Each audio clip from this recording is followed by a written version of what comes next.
Alors, mes frères, mes sœurs, bonjour. Hein? Vous allez bien? On a une belle leçon, c'était vraiment magnifique, vous avez très bien participé. Et le titre du message ce matin, un message que j'ai partagé avec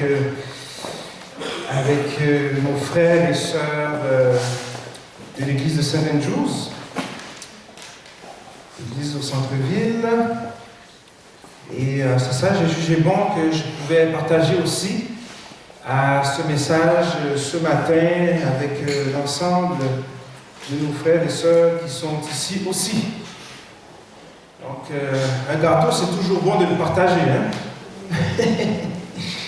Alors, le titre, pourquoi les gens quittent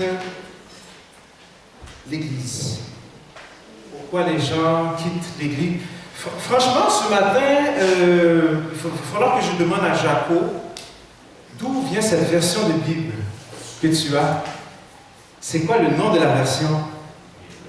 Hébreu, ok, parce que j'ai trouvé que c'était différent de la version du second concernant le passage. J'ai vraiment aimé la manière dont le verset est traduit. Surtout la partie qui dit ne faisons pas comme ceux qui ont pris l'habitude de ne plus venir. Langue français courant, ok, c'est ça. Oui, j'ai aperçu cette Bible dans une librairie. Je pense bien me la procurer. Je trouve qu'elle a, pour quelqu'un qui est peut-être pas trop adapté au message biblique, je trouve que la Bible de français courant est très très bonne. C'est une belle traduction. Concernant Hébreu 10, c'est le verset 25. Eh bien oui, vous êtes conscient qu'il y a des gens qui quittent l'Église. On a des membres qui quittent, qui ne reviennent plus. Il y a des membres de cette Église-là certainement que vous connaissez qui ont quitté définitivement l'Église et qui ne viennent plus.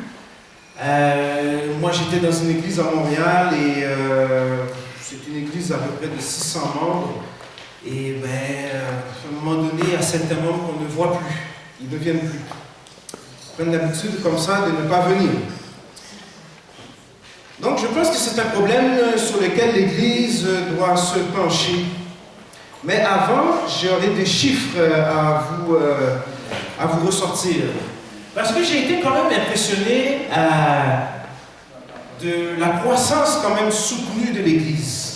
J'ai rencontré dernièrement, c'était au mois de février, au début de l'année 2018, j'avais participé à une activité sur le fonctionnement et la mise en place des centres d'influence.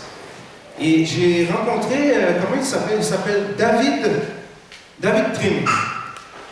Et il est directeur du bureau des archives, des statistiques et de la recherche au siège social de l'Église adventiste qui est à Maryland, dans le Maryland. Et lui, c'est un statisticien, il sort des statistiques pour aider les dirigeants de l'Église à prendre des décisions. Et il a sorti une statistique que j'ai trouvée quand même assez intéressante. Au 30 juin 2017, donc au 30 juin 2017, ça fait un petit peu plus d'un an, on compte 20 343 814 adventistes dans le monde. Je répète, 20 343 814 adventistes. Si on prend cette population-là d'adventistes et qu'on la transpose par rapport, pour la comparer à la population du Canada où on est à peu près 30 millions, c'est comme si 2 personnes sur 3 au Canada étaient adventistes. Ça semble pas pire, quand même. Si on la compare à la population du Canada, c'est sûr qu'au niveau mondial, c'est une autre histoire. Mais c'est comme si au Canada, 2 personnes sur 3 était un adventiste du 7e jour. Et ça continue de grandir. À tous les jours, dans l'église adventiste, il a sorti cette statistique, il y a 3000 personnes qui, à tous les jours, en moyenne, reçoivent le baptême dans l'église adventiste au niveau mondial. 3000. À tous les jours. Dimanche, lundi, mardi, mercredi, jeudi, vendredi, samedi, 3000 en moyenne. Ça représente, d'après ce qu'il dit, ça représente à peu près une personne est baptisée au sein de l'Église adventiste au niveau mondial à toutes les 23 secondes. À toutes les 23 secondes. C'est comme si un adventiste au niveau mondial entrait dans une église. À toutes les 23 secondes, un baptême d'un adventiste au niveau mondial. Quelle croissance! C'est vraiment, moi, franchement, je suis vraiment ébahi. Alors on dit qu'on ne prêche pas, mais l'évangile est prêché. Vous savez, hein? L'évangile est prêché beaucoup, partout dans le monde entier. À travers Tu es bien, à travers Hope Channel, à travers différents canaux, l'Église adventiste prêche l'évangile partout dans le monde. Et c'est pour ça qu'on a des chiffres, moi personnellement, que je trouve impressionnants. À toutes les 23 secondes, imaginez, une personne est baptisée dans l'Église adventiste au niveau mondial. 3000 personnes par jour. Et ça va plus loin. Parce qu'on dit qu'il y a même à peu près une vingtaine jusqu'à une quarantaine de nouvelles églises qui sont créées pratiquement à toutes les 2 heures et demie. Peut-être 30 à 40 nouvelles églises qui sont créées au niveau mondial dans l'église adventiste. 30 à 40 à toutes les 2 heures et demie. Donc là, il est midi, presque à 2 heures et demie. Là, vous pouvez compter qu'au niveau mondial, il va y avoir 40 nouvelles congrégations de l'Église adventiste. D'où viennent ces congrégations-là? Ce sont des gens qui se sont réunis d'abord dans des petits groupes, dans des maisons, dans des familles. Le petit groupe est devenu tellement grand qu'il a fallu maintenant que la fédération locale prenne une décision et crée une église avec ces gens-là qui sont devenus plus nombreux. Donc ça ne peut plus être un petit groupe, ça va devenir une église. Dans toutes les 2 heures et demie, à peu près 30 à 40 nouvelles églises adventistes qui sont créées au niveau mondial. Donc là, il faut se poser une question.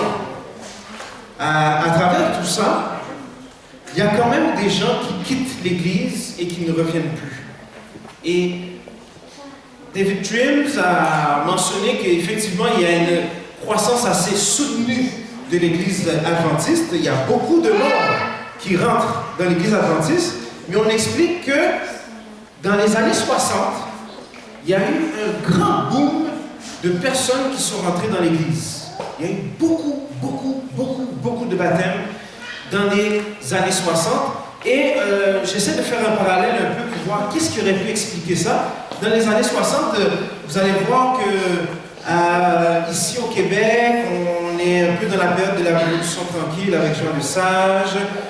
Aux États-Unis, c'est bouleversement incroyable. Il y a un bouleversement, je pense qu'on est dans les années, si je ne me trompe pas, où Kennedy est président. Il y a beaucoup de bouleversements aussi au niveau de la ségrégation raciale, au niveau de tout ça. Il y a beaucoup d'événements aussi qui frappent le monde.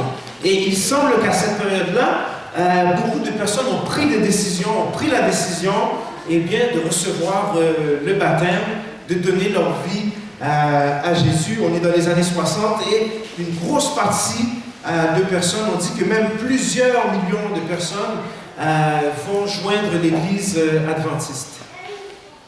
Malheureusement, il y a un constat qui a été fait, c'est que, vous savez, quand des gens rentrent dans l'Église, très souvent ça peut être des personnes, une seule, ou ça peut être plusieurs, après ça c'est une famille, ça devient une famille, et malheureusement on a constaté que de tous ces gens-là qui sont rentrés dans l'Église dans les années 60, on constate que la plupart de ces gens-là ont quitté l'Église. Que ce soit même les enfants et les générations après, ils ont quitté l'Église et on dit qu'ils sont de l'ordre de plusieurs millions, quand même, qui ont quitté l'Église.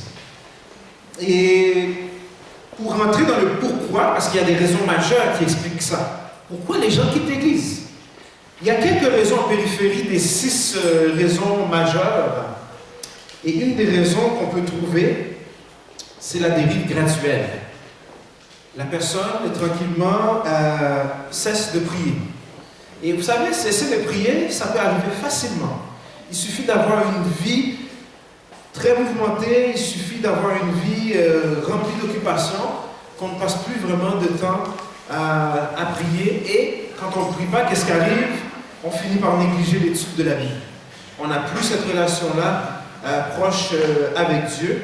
Et plusieurs nouvelles personnes qui reçoivent le baptême ont beaucoup d'enthousiasme et tout ça. Et il arrive à un certain moment où ils tombent dans une dérive graduelle parce qu'ils mettent de côté les priorités spirituelles et ils oublient de prier, ne vont plus à la prière et négligent d'étudier la Bible. On dit que c'est une des raisons. Ce n'est pas encore une raison majeure, mais on dit que c'est une des raisons, la dérive graduelle. Et ça nous menace tous. Tous et chacun, nous sommes menacés par la dérive graduelle. Il faut faire attention pour continuer de maintenir notre relation avec Dieu, que ce soit par la prière et l'étude de la Bible. Une autre des raisons, on parle aussi de crise majeure dans la vie. Crise majeure dans la vie, la personne peut traverser une situation qui est une crise dans sa vie et elle finit par abandonner l'Église et à ne plus revenir. Un autre problème aussi qu'on peut trouver, c'est la détérioration de la santé. Certaines personnes qui, effectivement, à cause de la santé, ils perdent tranquillement la santé, tombent souvent malades, finissent par se décourager parce qu'ils ne voient pas la guérison arriver, malgré les prières et tout ça, et ils finissent par quitter l'Église. Alors que d'autres, contrairement, et la maladie ne doit pas être une excuse pour quitter l'Église. Parce que certaines personnes malades, parfois à cause d'un handicap ou quoi que ce soit, réussissent à s'attacher à Dieu. Je pense qu'on a un petit exemple dans la Bible, rapidement, que je vais vous prendre. L'apôtre Paul. Si vous lisez le livre des Actes, vous allez voir qu'à un moment donné, l'apôtre Paul, ou sinon dans ses écrits, l'apôtre Paul explique qu'il a comme une espèce de maladie. La Bible n'a pas donné de détails là-dessus. Mais il a un handicap physique, l'apôtre Paul. Et malgré ça, qu'est-ce qu'il fait? Il s'attache à Dieu et on a vu ce qu'il a fait à travers l'histoire. On a vu ce que l'apôtre Paul a pu réaliser. Donc, d'être malade, de prier, de ne pas voir la guérison, ne devrait pas être une excuse pour laisser tomber l'Église ou même mettre la spiritualité de côté. Au contraire, ça peut être un moyen de s'attacher à Dieu. D'autres aussi vont quitter l'Église à cause de perte d'emploi. Donc, ils trouvent un nouvel emploi. Cet emploi-là les exige de se présenter pendant les heures du sabbat. Donc, il faut qu'ils travaillent. Et cet emploi-là, c'est un nouvel emploi. Cet emploi-là est un emploi où ils ont une meilleure rémunération par rapport à celui qu'ils avaient. Et qu'est-ce qui arrive? Ils finissent par adhérer pour en avoir ce nouvel emploi-là, qui financièrement est un avantage pour eux, mais qui les oblige à se présenter sur les heures sacrées du sabbat pour travailler. Et qu'est-ce qu'ils font? Ils acceptent cet emploi-là, ne viennent plus à l'église, donc finissent par négliger la prière et les assemblées, et ils finissent par ne plus venir à cause d'un nouvel emploi ou d'une perte d'emploi qu'ils auraient subi. La crise financière. La crise financière qui fait que même certaines personnes dans leur vie se suicident peut être aussi une cause qui fait que certaines personnes quittent définitivement l'Église et ne reviennent plus. Un autre, les divorces. La vie conjugale peut être aussi un problème. Et ça, c'est triste quand ça arrive.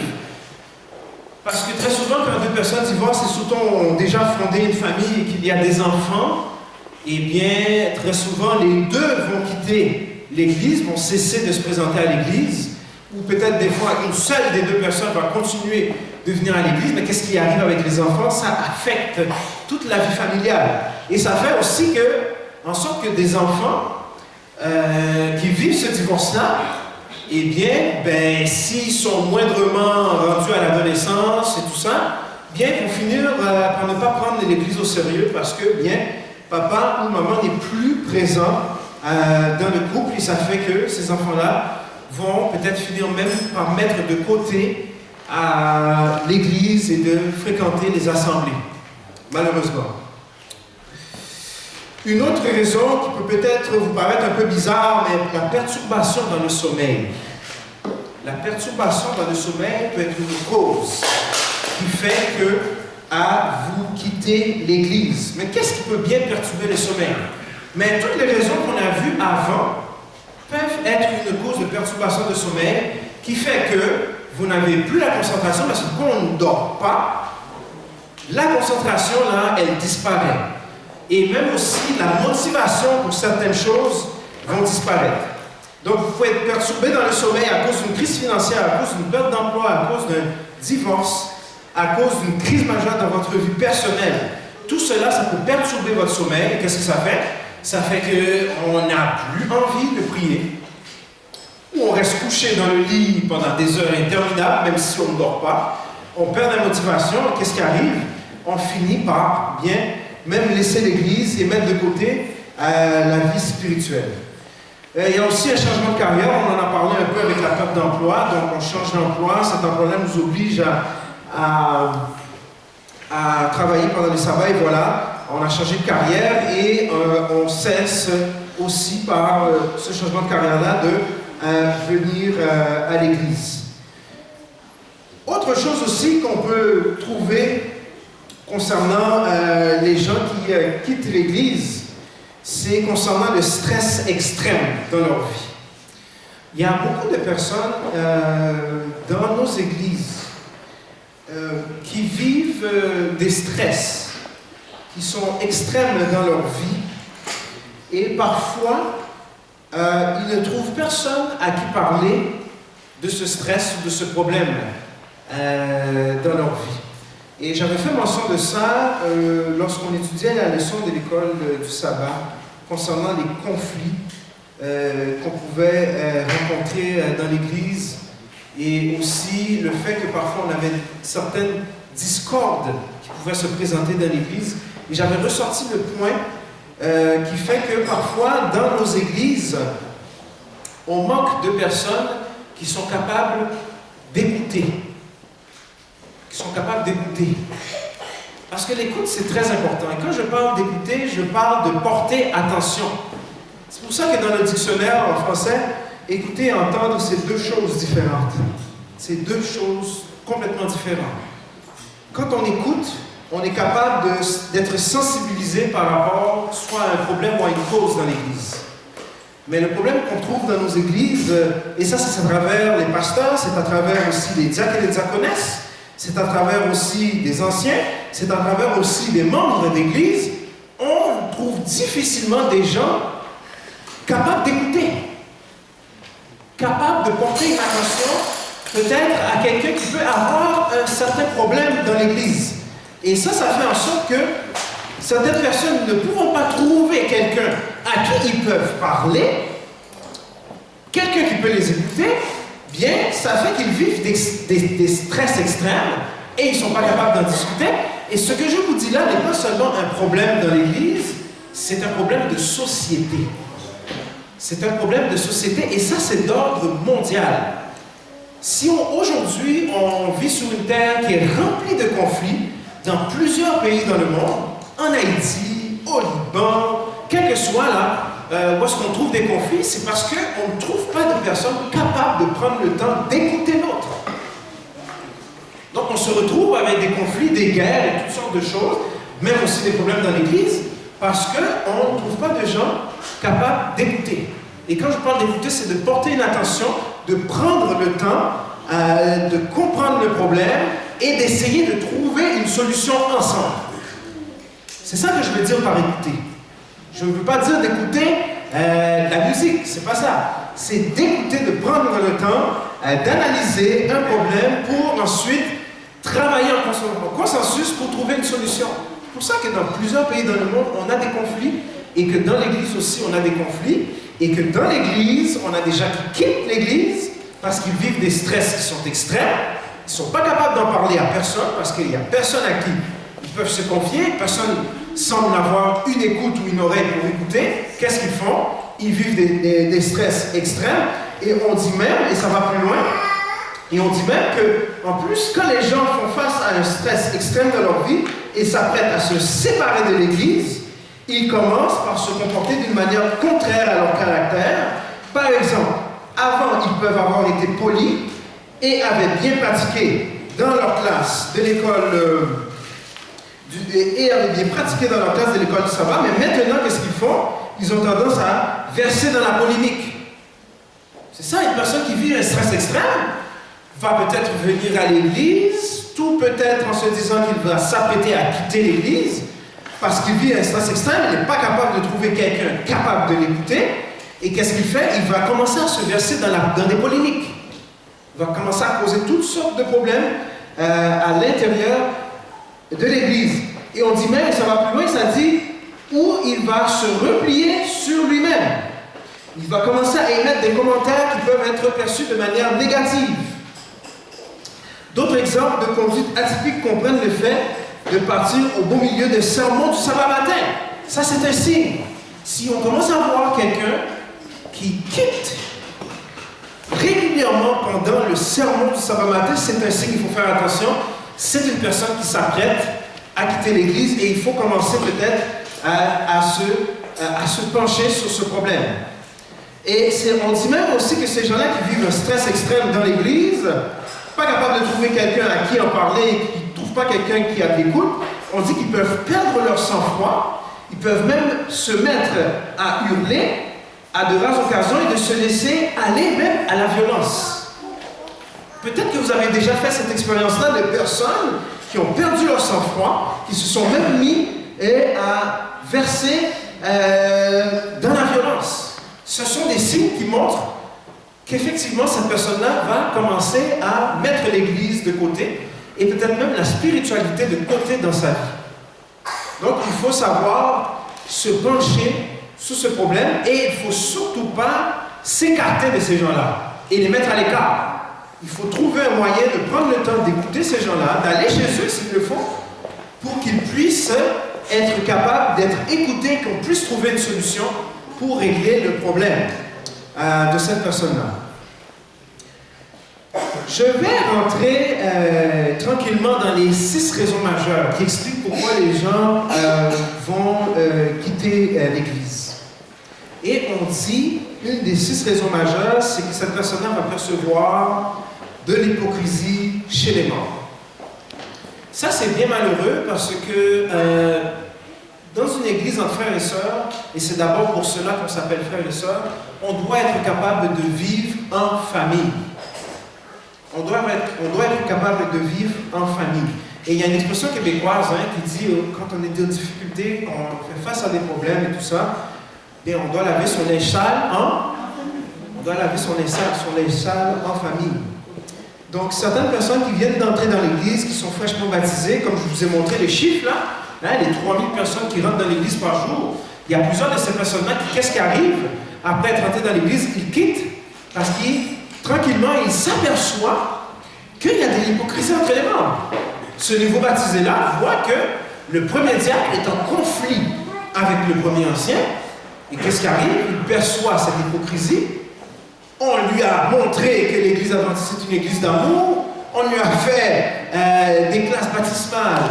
On lui a montré que l'église adventiste vit ensemble. Il y a de la coopération et tout ça.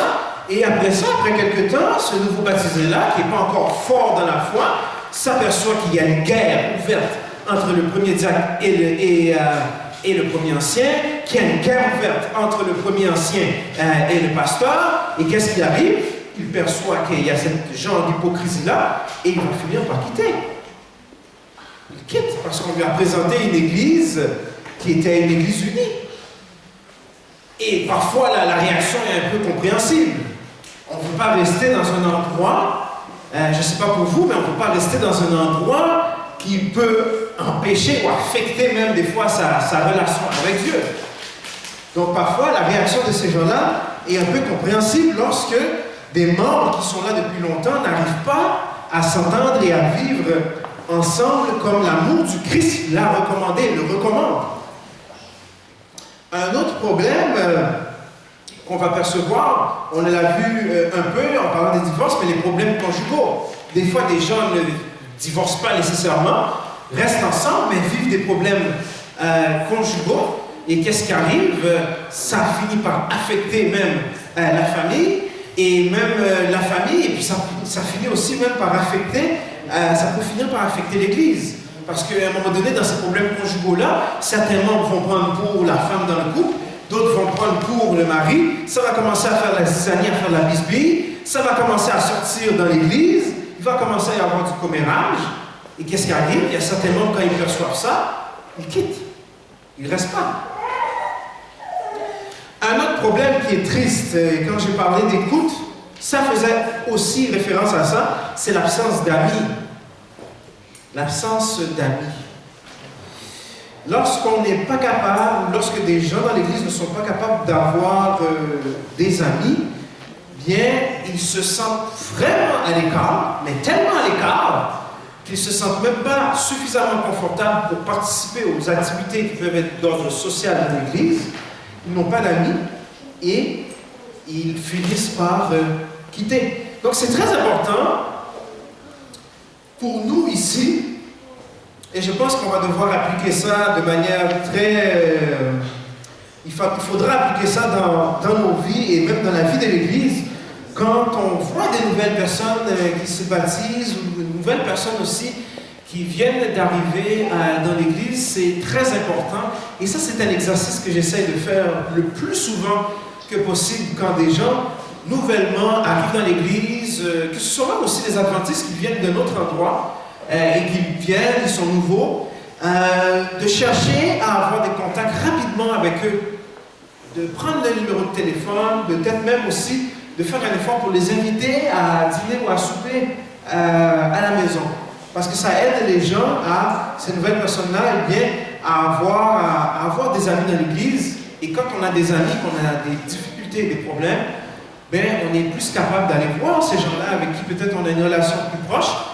Et puis, on est capable d'expliquer un problème qu'on a. Et en expliquant ce problème-là, peut-être qu'une solution peut être trouvée. Et ça peut empêcher aussi cette personne-là de quitter l'Église définitivement. Un autre problème majeur qui fait partie des 6, c'est le haut niveau de conflit dans l'Église. Il y a beaucoup de personnes dans l'Église, qu'on le veuille ou non, ce sont des personnes qui créent des conflits. Il y a des personnes comme ça dans l'Église, on n'y peut rien, ça fait partie de la vie de l'Église, ils sont comme ça, ils créent des conflits.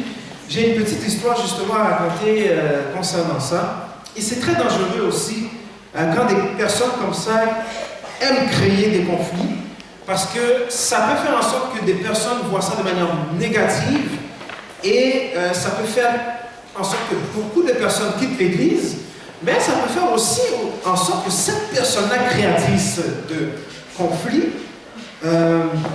quitte.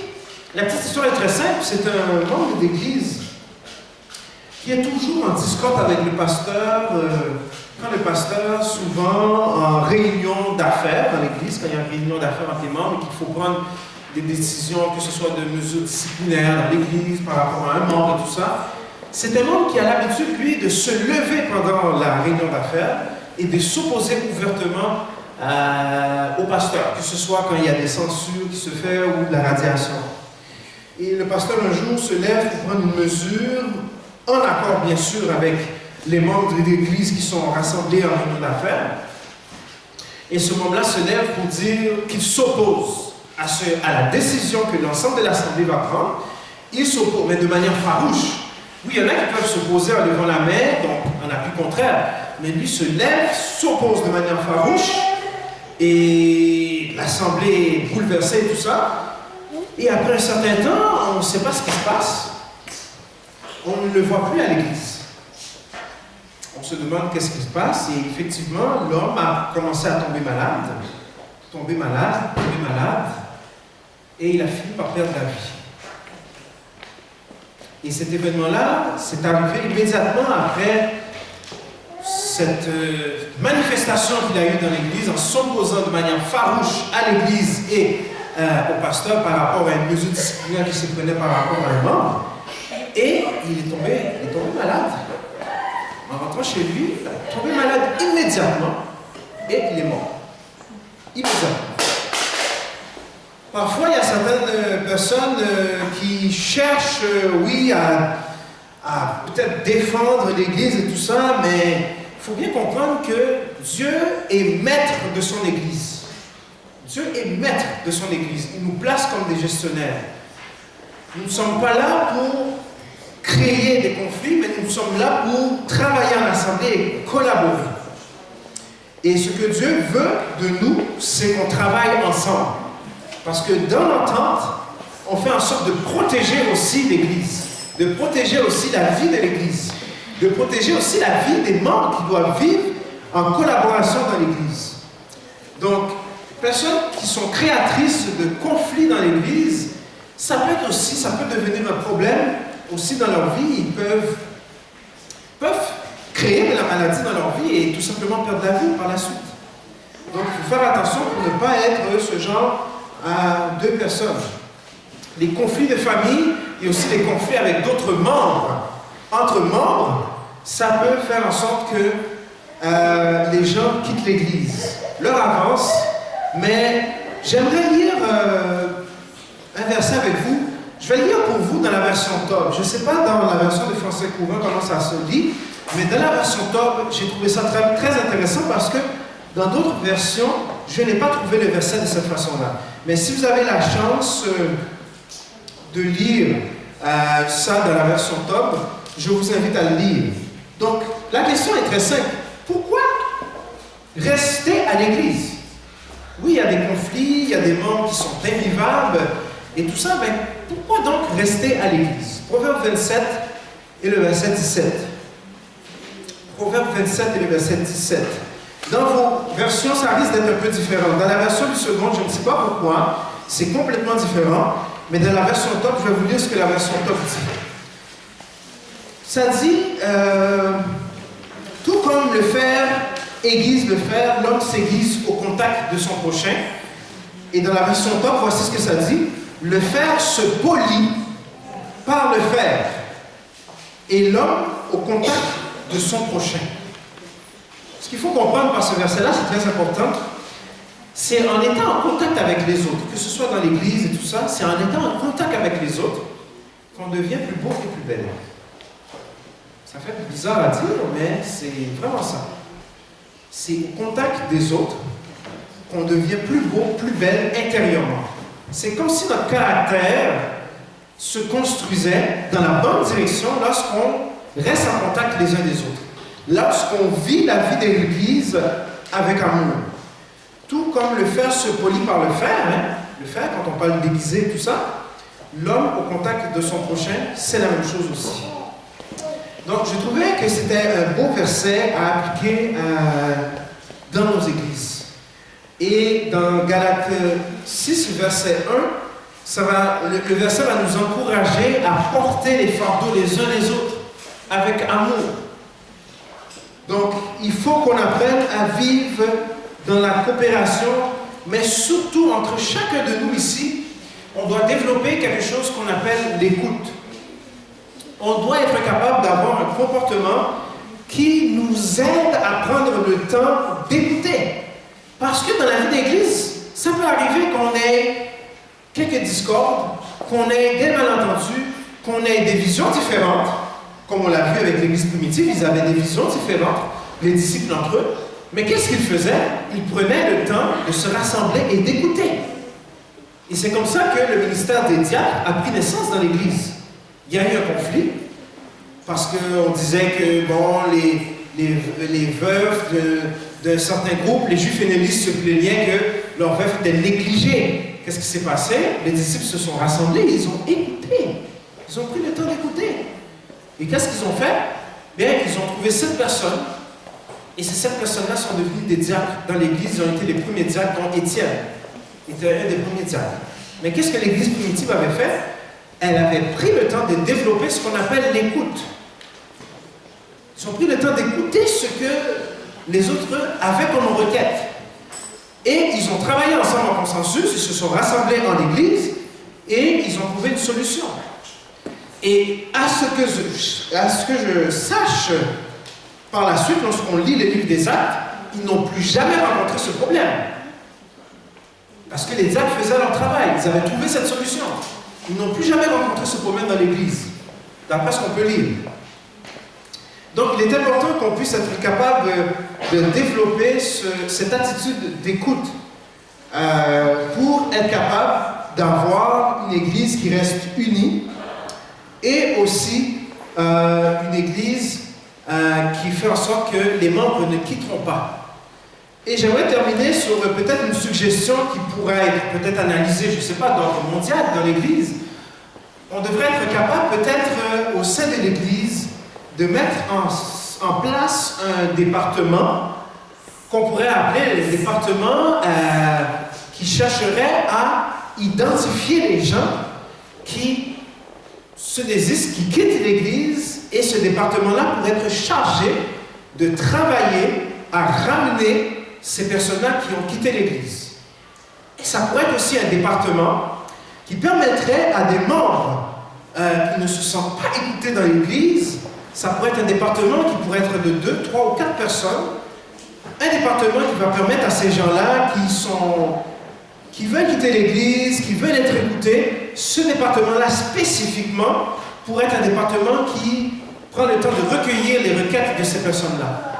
Je ne sais pas comment on pourrait appeler ce département-là dans l'Église, mais ça pourrait être un département qui est spécifiquement dédié à écouter des gens qui sont dans l'Église, mais qui ne se sentent pas écoutés, ou des gens aussi même qui sont dans l'Église qui n'ont pas d'amis, et ce département-là pourrait travailler avec ces gens-là, travailler en collaboration aussi avec d'autres départements, pour être capable d'identifier peut-être les gens qui sont sur le point de quitter, et de permettre à ce que ces gens-là puissent être écoutés et rester dans l'Église. Ça doit être un département complètement différent de tout ce qu'on a comme département actuellement dans l'Église.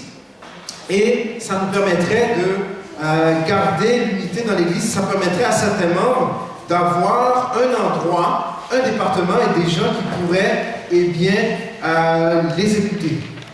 J'aimerais qu'on termine la prédication d'aujourd'hui avec un verset très important. C'est une parole que Jésus a laissée à ses disciples. Et cette parole est très liée à cette écoute qu'on doit être capable de développer chez nous en tant que membres et individus de la famille chrétienne. Jean 15 et le verset 12. Je vais lire pour vous.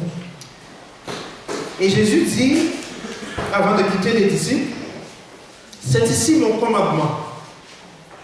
Aimez-vous les uns les autres comme je vous ai aimés. » Et parfois, peut-être qu'on oublie de mettre l'accent sur le « comme je vous ai aimé ». Comment Jésus nous a aimés?